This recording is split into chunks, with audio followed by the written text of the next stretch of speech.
I ordered for a laptop. এই বাক্যটির মধ্যে কোথায় ভুল রয়েছে? অনেকে বলবে বাক্যটি সঠিক, কিন্তু না, বাক্যটি একটু ভুল রয়েছে।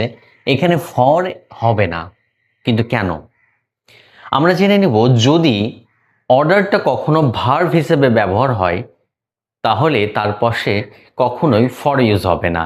অর্ডারটা যদি নাউন হিসেবে ব্যবহার হয় তাহলে তার পাশে অবশ্যই ফর হিসেবে ব্যবহার হবে। অর্ডারটা সর্বদাই আমরা জেনে নিলাম একটা ভার্ব হিসেবে ব্যবহার হতে পারে, একটি নাউন হিসেবে ব্যবহার হতে পারে। যদি ভার্ব হিসেবে ব্যবহার হয় তবে তার পাশে ফর ব্যবহার হবে না। যদি নাউন হিসেবে ব্যবহার হয় তবে তার পাশে ফর ইউজ হবে। আমরা এই যে বাক্যটা এখানে দেখেছি, I order for a laptop, এখানে ফর শব্দটি ব্যবহার হবে না। তবে আমরা এটাকে যদি নাউন হিসেবে ব্যবহার করি সেখানে ফর ব্যবহার হবে। কিভাবে সেটা আমরা দেখে নিতে পারি। I placed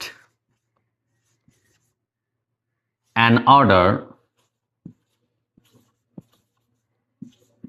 for a laptop. এবার কিন্তু আমার এখানে অর্ডারের ফর ইউজ হয়ে গেল। যদি আমরা নাউন হিসেবে পাই তবে তারপরে আমরা ফর ইউজ করতে পারবো।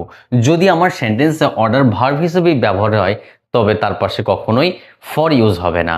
অনেকে বলে I order for a coffee, কখনোই সেখানে ফর ইউজ হবে না, কারণ এখানে অর্ডার কি হয়েছে, ভার্ব হিসেবে ব্যবহার হয়েছে। সেখানে আমাকে বলতে হবে I placed an order for a coffee, তবেই কিন্তু বাক্যটা আমাদের সঠিক।